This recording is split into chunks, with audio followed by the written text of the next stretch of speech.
పాఠశాల, వేద పాఠశాల, ఆధ్యాత్మిక విద్యార్థుల అధ్యయనశాల, ఆధ్యాత్మిక జీవిత పాఠాల పరిశోధనశాల.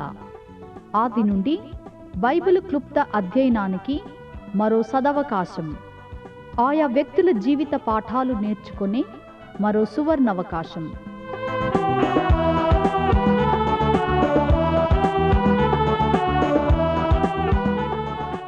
వినండి వేద పాఠశాల నూతన వర్తమానాలు.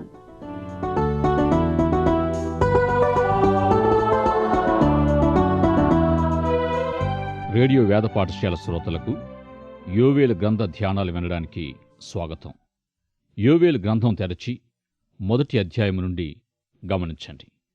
మత్తులారా మేలుకొని కన్నీరు విడువుడి, ద్రాక్షారసము పానము చేయువారులారా రోదనము చేయుడి.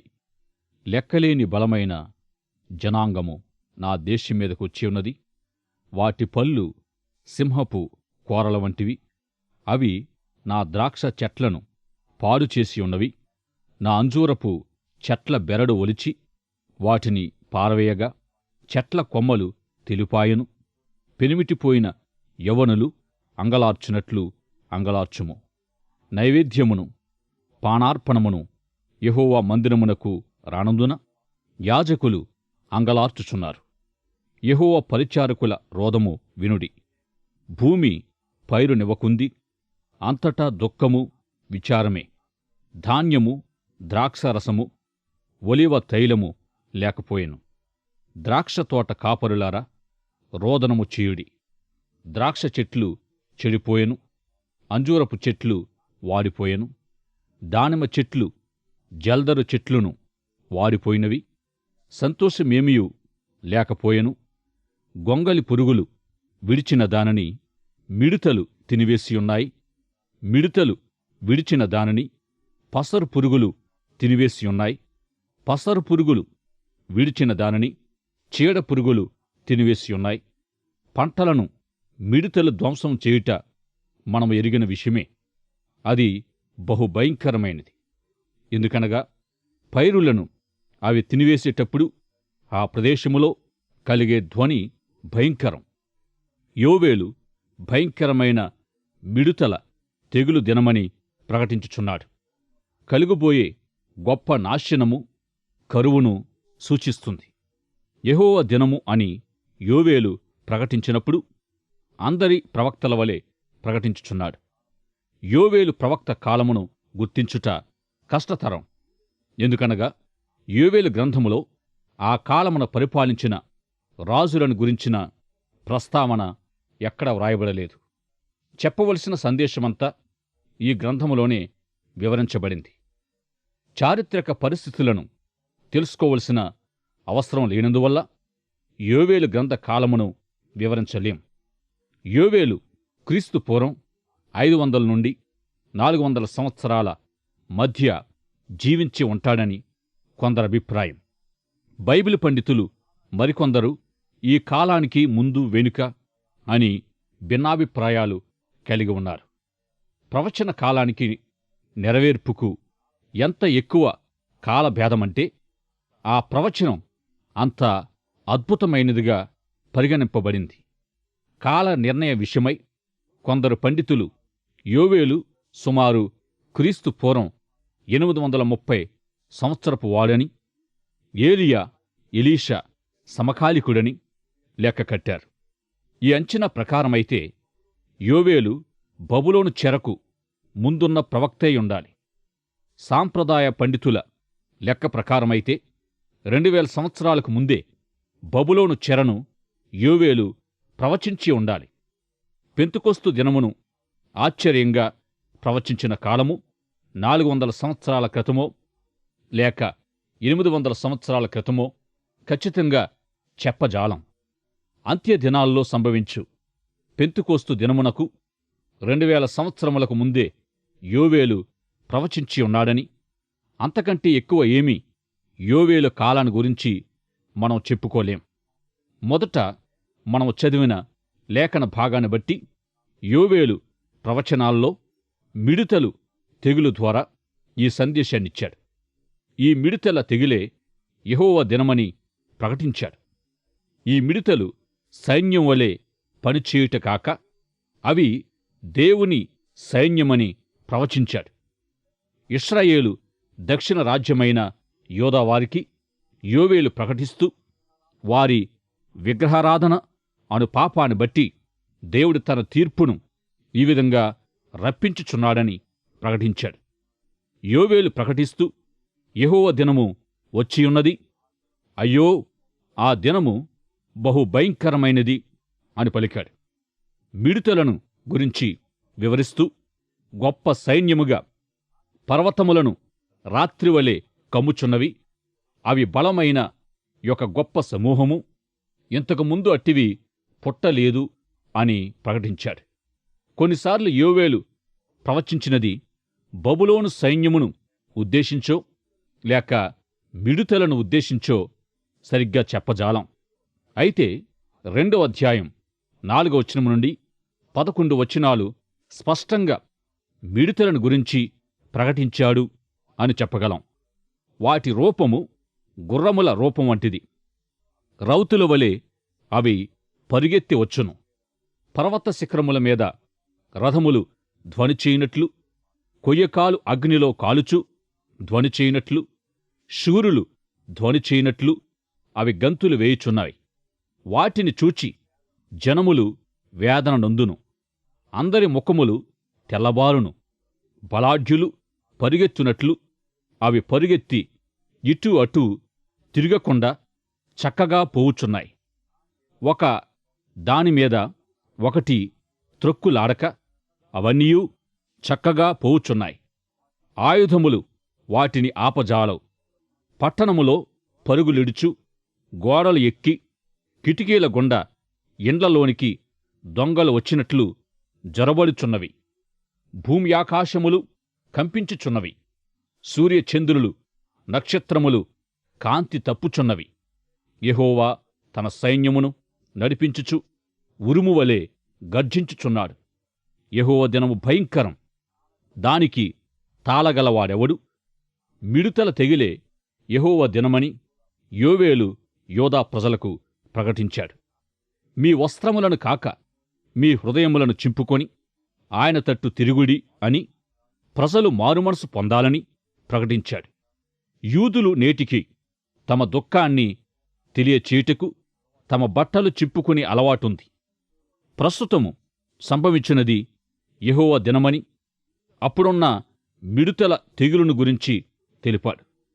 కొన్ని పర్యాయములు రాబోయే బబులోను చెరను గురించి ప్రకటించాడు. బబులోను చెరకు 2000 సంవత్సరాల క్రితమే బబులోను సైన్యమును గూర్చి యోవేలు ఇంతకుముందు అట్టివి పుట్టలేదు, ఇక మీదట తరతరములకు అట్టివి పుట్టవు, వాటి ముందర అగ్ని మండుచున్నది, వాటి వెనుక మంట కాల్చుచున్నది, అవి రాక మునుపు భూమి ఏదెను వనవలే ఉండెను, వాటి వలన ఏదియూ తప్పించుకొనక నాశనమైపోయింది అని ప్రవచించి ఉన్నాడు. రాబోయే బబులోను చెర యెహోవా దినమని, ఆ దినము బహు భయంకరమని ప్రకటించాడు. మిడతల తెగులు ప్రస్తుతపు యెహోవా దినమని, బబులోను చెర రాబోయే యెహోవా దినమని ప్రకటించిన యోవేలు ప్రభు రాకను గూర్చి మరి ఒక విధంగా ప్రకటించాడు. తరువాత నేను సర్వజనుల మీద నా ఆత్మను కుమ్మరింతును. మీ కుమారులను మీ కుమార్తెలను ప్రవచింతురు. మీ ముసలివారు కలలు కందురు. మీ యవనస్తులు దర్శనములు చూతురు. ఆ దినములలో నేను పనివారి మీదను పనికెత్తెల మీదను నా ఆత్మను కుమ్మరింతును. మరియు ఆకాశమందును భూమియందును మహత్కార్యములను అనగా రక్తమును, అగ్నిని, ధూమస్తంభములను కనుపరచెదను. ఆ మహాదినము రాకముందు సూర్యుడు తేజోహీనుడగును, చంద్రుడు రక్తమగును. ఆ దినమున యెహోవా దినమును బట్టి ప్రార్థన చేయువారందరూ రక్షింపబడుదురు. యెహోవా సెలవిచ్చినట్లు సీయోను కొండమీదను యెరూషలేములోను తప్పించుకుని వారందరూ, శేషించిన వారిలో యెహోవా పిలుచువారు కనబడుదురు. అపొస్తలుల కార్యములు 2వ అధ్యాయములో పేతురు పెంతుకోస్తు దినమున సంభవించిన అద్భుతాన్ని ఈ లేఖన భాగాన్ని బట్టి వివరించాడు.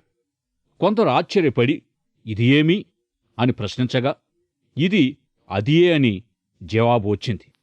ఈ సంఘటనపై కొందరు పుస్తకములు వ్రాశారు. అయితే పెంతుకోస్తు దినానికి సంబంధించిన ప్రశ్న సమాధానాలు అపోస్తలుల కార్యములు 2వ అధ్యాయములో వ్రాయబడి ఉన్నాయి. శిష్యులపై అగ్ని జ్వాల వంటి నాలుకలు విభాగింపబడినట్టుగా వారిపై వ్రాలగా అన్య భాషలతో వారు మాట్లాడుట, వేగముగా వీచు బలమైన గాలి వంటి ధ్వని అక్కడ ఉన్న ప్రజలు విన్నారు. అప్పుడు ప్రజలు ఇది ఏమి అని కలవరపడగా పేతురు జవాబుగా యోవేలు ప్రవక్త ద్వారా చెప్పబడిన సంగతి ఇదే అని మాట్లాడాడు.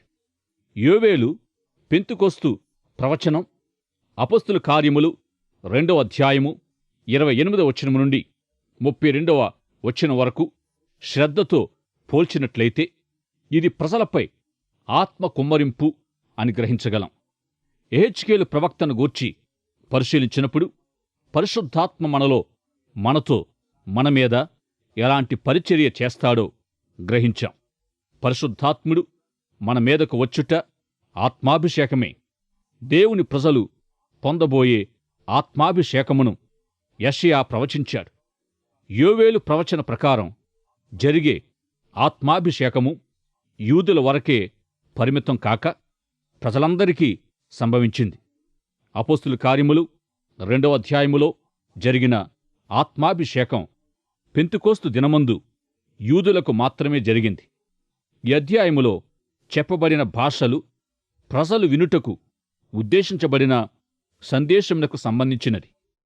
కొరింథీ మొదటి పత్రిక 14వ అధ్యాయము 2వ వచనములో వ్రాయబడిన భాషలు ప్రార్థనకు సంబంధించినవి, అనగా దేవుని చెవుల కొరకు ఉద్దేశించబడినవి. యోవేలు ప్రవచనం నెరవేరినప్పుడు ప్రజలు దేవుని నామమును బట్టి ప్రార్థించి రక్షింపబడుదురు. అపోస్తలుల కార్యములు 2వ అధ్యాయములో 3000 మంది మాత్రమే రక్షించబడ్డారు. గనుక యోవేలు ప్రవచనాలు సంపూర్ణంగా పెంతుకోస్తు దినమందు నెరవేరలేదు. డాక్టర్ చార్లిస్ పీన్బర్గ్ అను యూదుని ఉద్దేశము కూడా ఇదే. పెంతుకోస్తు దినమందు యోవేలు ప్రవచనం నెరవేర్పు ప్రారంభమైంది, కాని తదుపరి దినాల్లో ఇది సంపూర్ణంగా నెరవేరుతుంది.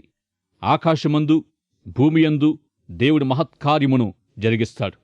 సూర్యచంద్ర నక్షత్రములు కాంతిహీనమగును. ఆ దినమున యెహోవా నామమును బట్టి ఆయనకు ప్రార్థన చేయవారందరూ రక్షించబడుదురు అను ప్రవచనం అంత్యదినాల్లో నెరవేరవలసి ఉంది. యోవేలు గ్రంథ సందేశములో 1 యెహోవా దినము. ఈ పదాన్ని జపన్యా ఎక్కువగా ఉపయోగించాడు. 2వ పేతురు 3వ అధ్యాయములో యెహోవా దినమును గూర్చి వ్రాయబడింది. మీ వ్యక్తిగత జీవితములో దుఃఖము, విపత్తు మొదలగు సమస్యలు ఎదురైనప్పుడు ఇది నాకెందుకు సంభవించింది అని మనం తలస్తూ ఉంటాం. మనకు సంభవించే విషయాలన్నిటిలో దేవుని చిత్తము ఉన్నదను సత్యము గ్రహించాలని యోవేలు కోరుచూ ఉన్నాడు. అపోస్తలుడైన పౌలు రోమాపత్రిక 8వ అధ్యాయములో దేవుడు తన సంకల్పము చొప్పున తనను ప్రేమించు వారికి సమస్తం మేలు కలుగుటకై సమకూడి జరుగుచున్నవని తెలిపాడు. ఈ విషయములో పౌలు ఉద్దేశ్యం ఏమిటంటే జరిగేవన్నీయు మేలు అని కాదు, జరుగునవి మన జీవితానికి దేవుడు మలచి మన మేలు కొరకు జరిగిస్తాడు. యోవేలు సందేశాన్ని గ్రహించి మనకు సంభవించే విషయాల్లో దేవుని హస్తమున్నదని తెలుసుకొని జీవితంలో ఎదురయ్యే శ్రమలన్నిటిలో మనము చెప్పవలసిందేమిటంటే ఇది నా కొరకైన యెహోవా దినము. యోవేలు సందేశమును వ్యక్తిగత జీవితానికి అమలు చేసుకొని ఏ విధంగా ధ్యానించాలో గత తరగతిలో మనం విన్నాం. మిడుతుల తెగులును బట్టియే యోవేలు ప్రకటించిందేమిటంటే ఇది యెహోవా దినము. ప్రవచనాత్మకంగా యోవేలు బబులోను చెర తర్వాత జరుగు వాటిని గూర్చి యెహోవా దినము రానయున్నది అని ప్రవచించాడు. అనేకులు భవిష్యత్ విషయమై భయపడి గతములోనే జీవిస్తూ ఉంటారు. భవిష్యత్తును ఎదుర్కోలేని వారిని గూర్చి భవిష్యత్తులో మీ విషయమై ఏమి జరుగునో మీరెరుగరు. అయితే భవిష్యత్ ఎవరి చేతిలో ఉన్నదో ఆయనను మీరెరుగుదురు. యెహోవా దినము రానయ్యున్నది. ఆ దినం వచ్చినప్పుడు ఆ దినము యెహోవా దినమై ఉంటుంది కూడా. గత జీవితాన్ని ఒక్కసారి మన మదిలోనికి తెచ్చుకొని అది యెహోవా దినమై ఉండెను అని గ్రహించాలి. యోవేలు సందేశమును వ్యక్తిగత జీవితానికి అన్వయించుకొని గ్రహించవలసి ఉంది. గత జీవితము, ప్రస్తుత జీవితము, భవిష్యత్ జీవితము యెహోవా దినమై ఉంది. మీ జీవితములో బబులోను చెర, మిడుతల, తెగులు లేకున్నా అలాంటి అనుభవమేదో ఉంటుంది. మనమెవరం జన్మించాలని అడగలేదు. మన తల్లిదండ్రులను మనం ఎన్నిక చేయలేదు. కావున మన జీవితం యొక్క గతాన్ని ఆలోచించి గత జీవితము అనుకూలంగా ఉన్నా ప్రతికూలంగా ఉన్నా అది యెహోవా దినమని మనం గ్రహించాలని యోవేలు సందేశం. నా తల్లిదండ్రులు, కుటుంబము, నా నివాసము ఇవన్నీ దేవునిచే నిర్ణయమైనవి. వర్తమాన జీవితము ఎలాగున్నా మన జీవితాన్ని ఇతరులతో ఎన్నడూ పోల్చుకోకూడదని, అలా చేస్తే మనము బుద్ధిగలవారము కామని అపోస్తులుడైన పౌలు చెప్పుచూ ఉన్నాడు. ఎందుకనగా ప్రతివారి జీవితము ప్రత్యేకమైనదిగా దేవుడు మలిచాడు. ఒకరిని పోలి మరి ఒకరు ఉండరు, మనము ఇతరుల వలె ఉండము. ఇది మన జీవితములో దేవుని చిత్తమైతే మనము ఏలాగు ఇతరులతో పోల్చుకుంటాం? పేతురు ఏ విధంగా మరణిస్తాడో ప్రభు చెప్పినప్పుడు పేతురు యోహాను వైపు చూచి ఇతని విషయమేమి అని అడిగాడు. నేను వచ్చే వరకు అతడుండుట నాకిష్టమైతే అది నీకేమి? పేతురు, నీవు నన్ను వెంబడించుము, నీవు అతనితో పోల్చుకొనవద్దు అని ప్రభువు జవాబు చెప్పారు. మన జీవితంలో ఎదుటివారితో మనము పోల్చుకొనక ఉన్న పరిస్థితులను మనం అంగీకరించాలి. భవిష్యత్ విషయమై కూడా విశ్వాసముతో జీవించాలి. దేవుని అనుమతి లేకుండా మనకేమి సంభవించదు అనే విషయమై ఎవరికి వారమే నిశ్చయించుకోవాలని యోవేలు సందేశం. యోవేలు ప్రవచనములో ఆసక్తి కలిగించే విషయం ఏమిటంటే పెంతెకోస్తు. పెంతెకోస్తు తర్వాత అంత్య దినములు. ఈ ప్రవచనాన్ని యోవేలు గొప్ప భయంకరమైన ప్రభు దినమని ప్రవచించాడు. యేసు ప్రభు రెండవ రాకను ఉద్దేశించి పలుకుబడిన సంఘటనలు ఇవి. ప్రభు రెండవ రాకలో అనేక సంఘటనలు జరుగునై. యేసు ప్రభు యొక్క రెండవ రాకను గురించి పాత నిబంధన ప్రవక్తల గ్రంథాల్లోనూ పాత నిబంధన గ్రంథములోని అపోస్తలుల ప్రవచనాలను బట్టి సుమారు 12 సంఘటనలు జరుగునై ఉన్నాయని మనం గ్రహించవచ్చు. వీటిని వరుస క్రమంలో విభజించడం కష్టమైనందున ఏ సంఘటన ఎప్పుడు జరుగుతుంది అనే విషయములో పిడివాదానికి తావులేకుండా చూడాలి. ఈ 12 సంఘటనలో ఒక భాగమే యేసుక్రీస్తు 1000 ఏండ్ల పాలన. 1000 ఏండ్ల పాలనకు యేసు ప్రభు ముందు వస్తాడని కొందరు, తర్వాత వస్తాడని మరికొందరు నమ్ముతారు. మరికొందరు 1000 ఏండ్ల పాలన అక్షరార్థమైనది కాదు, ఆత్మీయమైనదని విశ్వసిస్తున్నారు. 1000 ఏండ్ల పాలన విషయమై 3 రకాలైన నమ్మకాలు గలవారున్నారు. యేసు ప్రభు రెండవ రాకలో సంఘము పైకెత్తబడుతుంది. అప్పుడు యేసు ప్రభు మొదటిసారి తిరిగి వస్తారు. తెస్సలోనీకేయులకు రాసిన మొదటి పత్రిక 4వ అధ్యాయములో యేసు ప్రభు తిరిగి వచ్చి సంఘాన్ని భూలోకము నుండి తీసుకుని వెళ్తాడని వ్రాయబడింది. దీనినే సంఘము ఎత్తబడుట అనంటాం. ఒక ఉదాహరణ వినండి. కొన్నివేళ గుండు సూదులను, పంటిని కుట్టుకొను పుల్లలను అన్నిటిని కలిపి ఒక బల్ల మీద పెట్టి వాటికి సమీపంగా శక్తివంతమైన అయస్కాంతమును మనం ఉంచినప్పుడు గుండు సూదులన్నీ ఆ అయస్కాంతానికి అంటుకుంటాయి. గాని పంటి పొలలు మాత్రం కదలవు, బల్లమీదనే ఉంటాయి. యేసుప్రభు రెండవ రాకలో ఇలాగే జరుగుతుందని మనం గ్రహించాలి. గుండు సూదులు యేసుప్రభువును వెంబడించువారిని సూచించుచున్నాయి. యేసుప్రభు తిరిగి వచ్చినప్పుడు ఆయనను వెంబడించువారందరూ మధ్యాకాశమునకు ఎత్తబడతారు. మిగిలిన వారు విడువబడతారు. ప్రియ సోదరుడా, సోదరి, నీవు గుండు సూదివలే యేసుప్రభు రెండవ రాకలో ఎత్తబడే గుంపులో ఉన్నావో లేక పంటి పుల్లవలే విడువబడే గుంపులో ఉన్నావో నిన్ను నీవు పరిశీలించుకొనుమని ప్రేమతో మనవి చేస్తున్నాను. యేసుప్రభు రెండవ రాకలో మొదట జరిగే సంఘటన ఇది. సంఘము పైకెత్తబడిన తర్వాత అనేక సంఘటనలు సంభవిస్తాయి. అప్పుడు యేసుప్రభు తిరిగి వస్తాడని వ్రాయబడి ఉంది.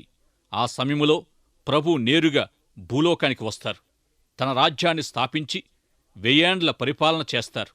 1000 ఏండ్ల పరిపాలన ప్రారంభంలో సాతాను బంధించబడి 1000 ఏండ్ల పరిపాలన తర్వాత విడిపింపబడతాడు. అప్పుడు గొప్ప భయంకరమైన యెహోవా దినము వస్తుంది. 2 పేతురు 3వ అధ్యాయములో వ్రాయబడిన విషయమిదే.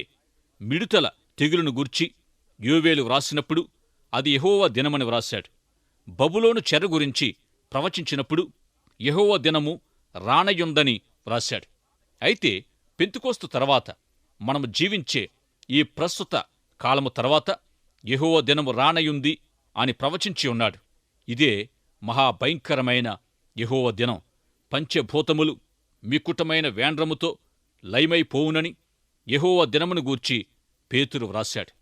యోవేలు పేతురు ప్రవచనాలను ఆధారం చేసుకుని డిఎల్ మూడీ అను భక్తుడు ప్రపంచము మునిగిపోవుచున్న ఓడ వంటిది, ఓడను రక్షించడం నా పని కాదుగాని ఓడ పూర్తిగా మునిగిపోక మునుపు ఓడలోనున్నవారిని ఎందరిని రక్షించగలనో అందరినీ రక్షించడమే నా పని అన్నాడు. ప్రియ విశ్వాసులారా, ఈ ప్రపంచం మునిగిపోచున్నది. మహాభయంకరమైన యెహోవా దినమును గూర్చి దైవజనుడైన మూడీగారు వ్యక్తిగతంగా అన్వయించుకున్న విధమిది. యెహోవా దినము రానయున్నది గనుక సామాజిక స్పృహ కలిగి సమాజ శ్రేయస్సు కోసము కొంతైనా మనం చెయ్యాలి. ఈ భూలోకానికి తీర్పు జరగనయుంది అని పరిశుద్ధ లేఖనాలు ఘోషిస్తున్నాయి. ఒక దినాన్న భూమి అందులో ఉన్న సమస్తము లయమైపోవును. న్యూక్లియర్ ఆయుధము పెద్ద ధ్వనితో ప్రేరినప్పుడు ఏమి జరుగుతుందో మనం అర్థం చేసుకోగలిగితే యోవేలు పేతురు వ్రాసిన దాన్ని బట్టి జరగబోయే విధ్వంసము ఎంత గొప్పదో కొంతవరకైనా అర్థం చేసుకోగలం. అణు విస్ఫోటనమును గురించి ఈ విధంగా శాస్త్రవేత్త వివరించాడు. ఫుట్బాల్ ఆడే స్థలము అంత పొడవు, ఎత్తు, వెడల్పు, పరిమాణము గల కాంక్రీటు గోడను అణ్వాయుధాలతో పేల్చివేస్తే కాంక్రీటు గోడ అంతా కరిగిపోయి పొగవలే మారుతుంది. కంటికి కనబడని సూక్ష్మమైన పరమాణువుల ప్రతిగత శక్తి ఇంత వేడిని కలుగజేస్తే 2000 సంవత్సరాల క్రితం పామరుడైన పేతురు ప్రవచించిన ప్రకారం ప్రపంచము ఏ విధంగా లయము కానున్నదో మనం అర్థం చేసుకోవచ్చు.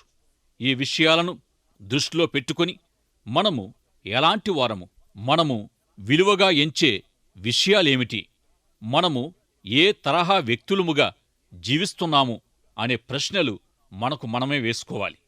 పేతురు, యోవేలు ప్రకటించిన రీతిగా యెహోవా దినము మహాభయంకరమైనది. యోవేలు ప్రవచించిన రీతిగా హెబ్రీల చరిత్రలో సంభవించిన దుర్ఘటన యెహోవా దినం.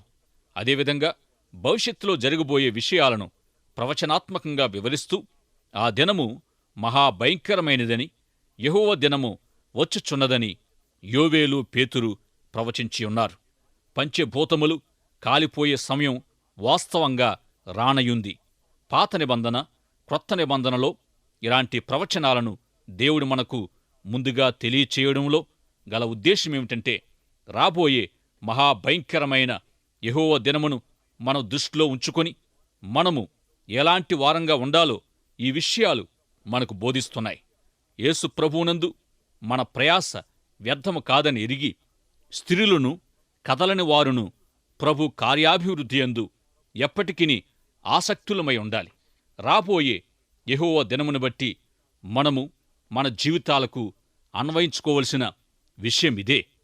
మీ ప్రస్తుత స్థితిని చూచి ఇది మీ కొరకు యెహోవా దినమని గ్రహించాలి. భవిష్యత్తు వైపు చూచి యెహోవా దినము నా కొరకై రానయున్నది, నేను నిత్యమైన విషయాల్లో నిమగ్నమయుండి దేవుని విషయాల్లో కదలక స్థిరంగా ఉండాలి అని నిర్ణయించుకోవాలి, నిశ్చయించుకోవాలి. ప్రార్థన చేసుకుందాం. ప్రార్థనలో ఏకీభవించండి. ప్రేమగలిగిన మా పరమతండ్రి, ఇంతవరకు మీ వాక్యము ద్వారా మాతో మాట్లాడినందుకు వందనాలు చెల్లిస్తున్నాం. మా శ్రోతలందరూ మీ ప్రియకుమారుడైన యేసుక్రీస్తుని రాకడలో ఎత్తబడి కృప దయచేయమని, అంతవరకు మా శ్రోతలు మీలో కదలక స్థిరంగా ఉండడానికి సహాయము చేయమని యేసు నామములో ప్రార్థిస్తున్నాము పరమ తండ్రి. ఆమెన్. మీరింతవరకు వేద పాఠశాల తరగతుల్లో బైబిలు వ్యక్తుల జీవితాల నుండి కొన్ని పాఠాలు వింటూ ఉన్నారు. ఈ ఆధ్యాత్మిక పాఠాలు మీ వ్యక్తిగత కుటుంబ జీవితాలకు ఎంతో సహాయపడగలవని భావిస్తున్నాము. మీరు పొందిన మేలులు మాకు వ్రాయండి. ఈ సందేశాలు మరింత సులభంగా అర్థం చేసుకోవడానికి సహాయకరంగా ఉండుటకు ఒక ఉచిత బైబిల్ గైడు మీకు పంపించగలం. మా చిరునామా: వేద పాఠశాల, రేడియో విశ్వవాణి, తపాలా సంచి 4, సికింద్రాబాద్ 500017. మా ఈమెయిల్ ఐడి telugu@radio882.com.